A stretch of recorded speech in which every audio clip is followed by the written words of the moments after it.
E paz, que vocês estejam reinando em vida e em perfeita vitória. Sejam todos bem-vindos a mais uma reunião com a Igreja de Cristo. Você não está na igreja, nós somos a Igreja de Cristo, amém? Tá um pouquinho alto aí, irmão? Ei, som, tá ótimo. Queridos, eu quero deixar aqui uma pequena reflexão sobre o foco da nossa fé. Daqui a pouco nós vamos retornar aí louvando e adorando ao Pai. O foco da nossa fé. Em quem de fato nós temos depositado a nossa confiança, a nossa esperança, as nossas convicções. O foco da nossa fé, ela não pode estar nas circunstâncias da vida. Se as coisas estão fluindo, então eu acredito que Deus está se agradando e eu estou agradando a Deus, porque tudo está dando, tudo muito certo, obrigado. Mas e quando as coisas não estão fluindo positivamente? Quando as coisas não estão me beneficiando, quando as coisas não estão me favorecendo, será que eu perco a minha convicção? Será que eu perco de fato a fé no autor da vida, simplesmente porque eu estou vendo as coisas opostas às minhas vontades? Nós não podemos perder isso. Lucas capítulo 8, no versículo 22 em diante, Jesus acalma a tempestade, diz assim: E aconteceu que em um daqueles dias entrou Jesus no barco com os seus discípulos. Entrou com quem? Com os seus discípulos. Jesus não entrou no barco com estranhos. Jesus não entrou no barco com desviados. Jesus não entrou no barco com quem não tinha experiências religiosas. Jesus entrou no barco com os seus seguidores, com aquelas pessoas que ouviam diariamente. Versículo 23. E navegando eles, adormeceu. Jesus adormeceu, ele estava ali na sua humanidade e ele foi tirar um cochilo. E sobreveio uma tempestade de vento no lago, e encheu de água, e estavam todos em perigo. 24. E chegando-se a ele, os discípulos chegaram a Jesus, despertaram dizendo: Mestre, mestre, perecemos. E ele, Jesus, levantando-se, repreendeu o vento e a fúria da água, e cessaram-se, e fez grande bonança. Versículo 25, Jesus fez uma pergunta. E essa pergunta é uma pergunta que ela vem aqui na nossa consciência, porque o nosso culto é um culto racional. Essa pergunta que Jesus fez dentro daquele contexto, dentro daquela situação, porque talvez nós estejamos em um barco furado, em alguma coisa, tá bem entre aspas aqui, em alguma coisa da nossa vida, nós estamos em um barco furado, onde nós estamos vendo ali o perigo eminente. A situação está contrária, está oposta, e eu preciso direcionar a minha fé e a minha convicção naquele que está comigo no barco, mesmo furado. Mesmo que as coisas não estejam andando de acordo às minhas vontades, mas eu preciso entender que eu não estou só. Como acabamos de louvar aqui, você não pode se sentir só, abençoado.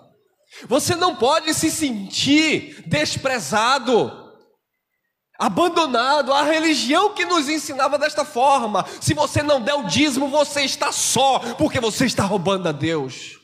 Se você não participar da campanha, você está só, porque você não está sacrificando. Se você não jejuar, você está só, porque Deus não está se agradando. E isso entrava na nossa mente com tamanha força, que nós, mesmo sendo templo do Espírito, achávamos que estava só. E Jesus sempre esteve conosco, mesmo no barco furado da religião. mesmo entrando as águas, os perigos da religião, Jesus sempre esteve conosco. Nós nunca estivemos só. O profeta Isaías disse: ainda que uma mãe abandone o seu próprio filho que amamenta, todavia o Senhor jamais abandonará o seu povo. E a pergunta do versículo 25 foi: disse-lhe Jesus: onde está a vossa fé? Ele entrou no barco com quem? Com os discípulos. Os vendavais, a tempestade, a água entrou no barco que ele estava com os discípulos. Humanamente falando, Jesus também estava em perigo? Claro que sim. Da tempestade? Sim, porque ele estava dormindo. Mas ele estava dormindo, mas ele não tinha perdido o controle. Ele estava no controle de todas as coisas. Mas ele perguntou aos seus discípulos: onde está a vossa fé? Porque os seus discípulos já tinham o hábito de ouvi-lo diariamente. Os seus discípulos caminhavam com ele, que caminha com Deus tem experiência, abençoado. Não é uma pessoa que diz assim: eu vou visitar uma igreja, eu vou visitar a casa de Deus. Não. Quem caminha com ele é porque entende, conhece, confia, descansa. Não importa se é uma enfermidade, se é uma falta de emprego, se é isso, se é aquilo, não, ele está comigo e ponto final. Mas o barco está cheio de água. Problema do barco e da água: eu sei em quem eu tenho crido. Eu sei que eu tenho crido.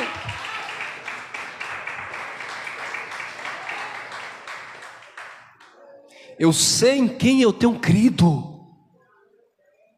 Eu lembro que quando eu cheguei aqui na capital, eu gosto muito de fazer essa comparação, parecendo Chaves. Sabe aquele desenho, aquele Chaves, né? Todo mundo sabe quem é Chaves. Com aquele bastãozinho nas costas e aquela sacolinha amarrada. Eu lembro que eu cheguei aqui mais ou menos assim, com a mochilinha com as minhas roupas e um colchão de 2 centímetros, aqueles colchonetezinhos, e jogava no chão da academia e dormia. E eu vivia daquele jeito.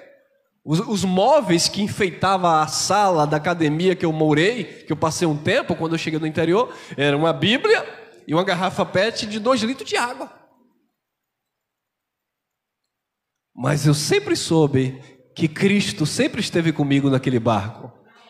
Eu nunca me senti só, pelo contrário. Quanto mais eu me isolava dos problemas, quanto mais eu me isolava da religião, quanto mais eu me isolava das confusões, mais perto eu sentia Ele cuidando de mim. Aonde está a vossa fé? E eles, temendo, maravilharam-se, dizendo uns aos outros: quem é este que até os ventos e a água manda e elas obedecem? Como assim? Vocês agora me envergonharam. Quem é este? Quer dizer, os discípulos não conheciam, não sabiam quem era, andavam com ele, mas não conhecia. Assim estávamos nós na religião.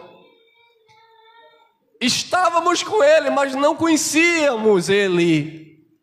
Porque o Deus que pregaram para cada um de nós era um Deus carrasco, um Deus vingador, um Deus que, se você não fosse para a casa dele, para a igreja, você era um desviado, ele não te amava. Um Deus que, se você não desse o dízimo, ele te deixava pobre, falido. E quando você vai olhar, os que mais dão os dízimos são aqueles que mais têm necessidades, porque deixa de desfrutar do que tem para dar para Deus.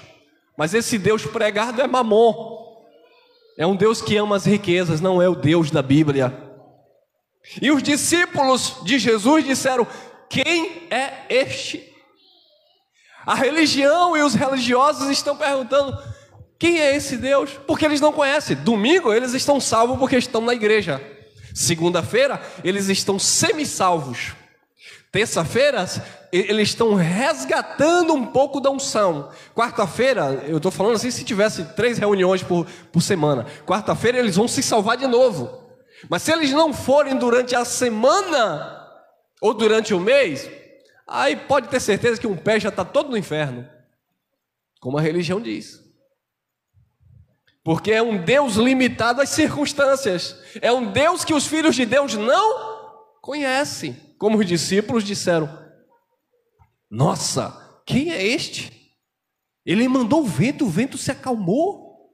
As águas.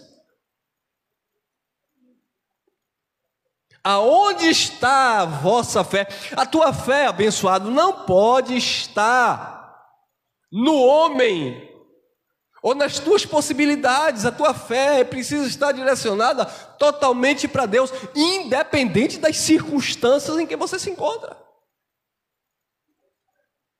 A tua fé não pode estar no QI, naquele que vai te indicar na empresa. A tua fé não pode estar naquele amigo ou naquela pessoa que te prometeu, disse: olha, eu vou honrar. Meu irmão, se a minha fé tivesse em pessoas que prometem, eu estava frito.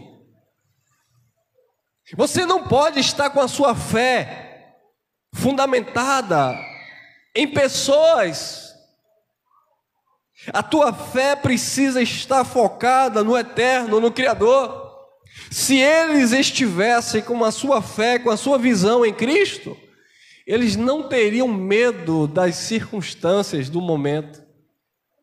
Ah, tudo bem, a água está entrando aí no barco? Se preocupe não, rapaz, ele está aqui conosco. Ô Pedro, mas vai encher, viu Pedro? Rapaz, fique na sua. Você já viu, o homem mandou andar por cima das águas, eu andei. Mas João, está entrando água. Rapaz, fique na sua. Você não viu naquele dia como ele mandou lançar a rede e a gente pescou um bocado de peixe? Fica na sua, rapaz, confia. Mas não, veio o desespero. Estou desempregado e agora estou frito, o mundo vai se acabar. Tem gente que já sofre antecipadamente. Meu Deus do céu, ano que vem, o que é que eu vou fazer da minha vida? O quê? Ih, rapaz, estou tentando investir nesse negócio aqui, mas... rapaz, e se não der certo? Ô, abençoado, lance a rede, rapaz. Mas se entrar água, ele tira depois. Mas não tem mais nem menos, abençoado. Eu lembro que na época que eu era atleta de boxe, eu parava e pensava, lá com os meus 18, 19 anos, 25 anos, até 25 anos, eu dizia: rapaz, eu estou frito, não terminei, não concluí meu estudo, moro com minha vovó, não tenho nada. E aí o tempo foi passando, 24 anos, e eu digo: rapaz, não tenho nenhuma bicicleta. Eu fui comprar uma bicicleta com 23 anos. Tudo na minha vida aconteceu, humanamente falando, mais tarde. Eu dizia: rapaz, não vou casar. Será que um dia eu vou ser pai? Será que um dia eu vou ter uma casa? Será que um dia... E aquilo me corroía por dentro. Porque a minha fé não estava no Criador, a minha fé só estava no esporte. É ali que eu vou arrancar meu dinheiro, é ali que eu vou conquistar. E eu ficava, sabe, sendo influenciado pelos homens. Você vai conseguir, você vai viajar, você vai conquistar. E aquilo me jogava para cima. E aí, eu vim aqui para Salvador e digo: tá vendo? Eu vou conseguir. E aí, quando eu fui para o pessoal aqui da Mão de Pedra, aí eu conheci o Popó e tal. E eu lembro que uma vez ele me deu uma carona até aqui no Encontro das Águas. E eu lembro como hoje que ele fez uma pergunta para mim. O pessoal me chamava lá de Van Damme. Ele disse: Van Damme, você está precisando de quê? Eu digo: glória, eu sou crente. Estou andando com um cara aqui que está observando os meus passos na luta. Perguntou do que eu estou precisando. Eu disse: rapaz, eu preciso fazer umas lutas aí pela confederação para ganhar um dinheiro e tal. Ele disse assim: traga seu currículo todo das lutas que eu vou organizar isso aí para você. E aí na hora eu lembrei que eu tinha conversado com um colega lá na academia. E ele disse assim: rapaz, você é da onde? Eu falei: eu sou do sul da Bahia. Ele disse: você está morando como? Eu falei: estou morando de favor na academia. Ele disse: rapaz, conversa aí com o homem aí, rapaz. O camarada me deu uma casa. Eu digo: sério? Mas na hora, papai do céu, eu era do sistema mesmo. Na hora, papai do céu já dizia: você não vai ter nada que o homem, que você vai pedir. Não. Eu falei: não vou falar nada disso. Eu falei: não, meu irmão, só quero lutar aí para ganhar meu trocadinho. Mas eu lembrei na hora, fala aí que não tem como se manter aqui, que está precisando de uma moradia, o cara vai organizar aí para você. Eu não. Porque o Espírito já ministrava na minha vida. Porque eu tinha que depender e colocar minha fé exclusivamente nele. E não no homem. E depois que eu comecei a exercitar isso, eu comecei a ver as coisas acontecendo. Conheci minha digníssima esposa, eu digo, oh, glória.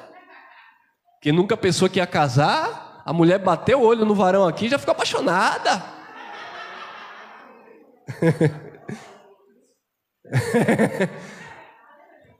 E aí, abençoados, eu falei, rapaz, olha Deus agindo aí, rapaz. Então, queridos, eu comecei a ousar depositar minha confiança nele e não nas circunstâncias da vida. Porque senão você fica escravo de um sistema onde você precisa que alguém faça, que alguém lhe empurre. Meu irmão, você só depende da graça de Deus. Somente da graça de Deus. Aonde está a vossa fé? Filipenses capítulo 4, versículo 11 em diante, disse o apóstolo Paulo. Ora, versículo 11, Filipenses 4:11. Não digo isto como por necessidade, porque já aprendi a contentar-me com o que eu tenho. Aí ele vai dizer no 12, eu já aprendi, eu sei estar abatido e sei também ter abundância. Em toda maneira e em todas as coisas eu estou instruído, capacitado, tanto a ter fartura como a padecer necessidade, tanto a ter abundância como a ter fome. Aí vem o versículo 13 que o sistema religioso usa fora do contexto. Posso todas as coisas naquele que me fortalece. Quem me fortalece é Ele. E aí a religião nos ensinou, levanta a mão, toma posse da vitória, levanta a chave. Por quê, pastor? Porque você pode todas as coisas naquele que te fortalece. Não, irmão, não tem nada a ver uma coisa com a outra. Você pode todas as coisas. Você pode passar fome e dar glória a Deus. Você pode passar frio e dar glória a Deus. Você pode olhar para os quatro cantos e não ver nada, mas ver a graça de Deus. Era isso que Paulo enxergava. Foi sob esse contexto que ele disse: eu posso todas as coisas naquele que me fortalece. Se precisa de força é porque está fraco. E quem é que vai te fortalecer, irmão? Quem é que vai nutrir a tua fé, se não o conhecimento do Eterno? Quem vai te encher de graça, se não o Criador? Paulo estava também em um barco furado, onde as tempestades entravam lá, as águas entravam lá, ia em um canto, apedrejamento, entrava no mar, naufrágio. Será que eu não estou agradando a Deus? Será que eu não estou jejuando? Imagine se a mente de Paulo fosse uma mente cauterizada pela religião. Será que é porque eu não estou dando dízimo? Será que é porque eu ajudei lá na morte de Estevão? Nada condenava Paulo. O mesmo disse: não há condenação para aquele que está em Cristo Jesus. Mas talvez alguém chegasse para Paulo como chega para você, ou já chegou: onde está o teu Deus? Cadê a graça de Deus que vocês andam falando aí? Cadê que vocês dizem que estão todos perfeitos? Cadê? E esse problema aí? Aí, os acusadores, né? Esse problema aí, cadê a graça de Deus? Meu Deus, a sua graça está comigo. Paulo sabia disso. Paulo tinha consciência disso, porque já tinha uma profecia acerca dele: você vai sofrer por amor ao meu nome. Não é sofrer por caluniar, não é sofrer por pisar o evangelho, não é sofrer por desprezar a graça de Deus, É sofrer, Paulo, porque você me ama. É sofrer, Elcio, porque vocês pregam a verdade que não agrada aos homens carnais, mas agrada a Deus e edifica as vidas.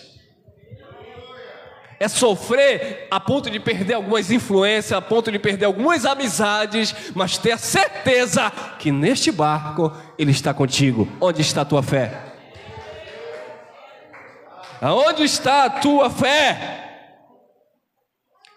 Posso todas as coisas naquele que me fortalece, independentemente das circunstâncias da vida. 2 Coríntios 12.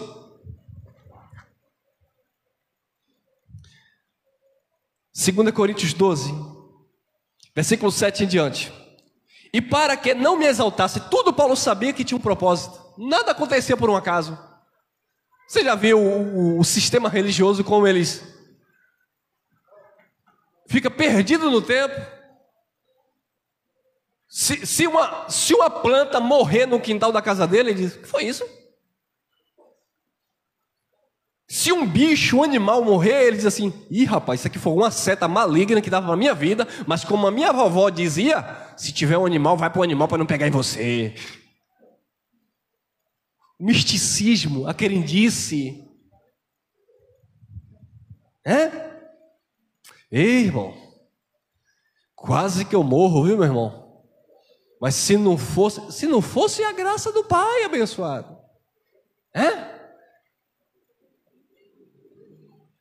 Para que não me exaltasse pelas excelências das revelações, foi-me dado um espinho na carne. Paulo sabia que no espírito ele estava perfeito, consciência com Deus, em paz, reinando em vida, não devia satisfação para pastor, para padre, para ninguém. Você é desviado, não está na igreja, você é desviado, não dá o dízimo, você é desviado, não vai para o monte, você não jejua, você não paga o preço às madrugadas. Paulo não estava nem aí. Paulo disse: eu estou com Deus.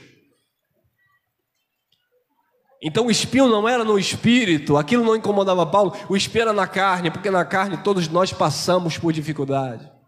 Na carne todo mundo tem um espinho que machuca. Na carne todo mundo tem um opositor, abençoado.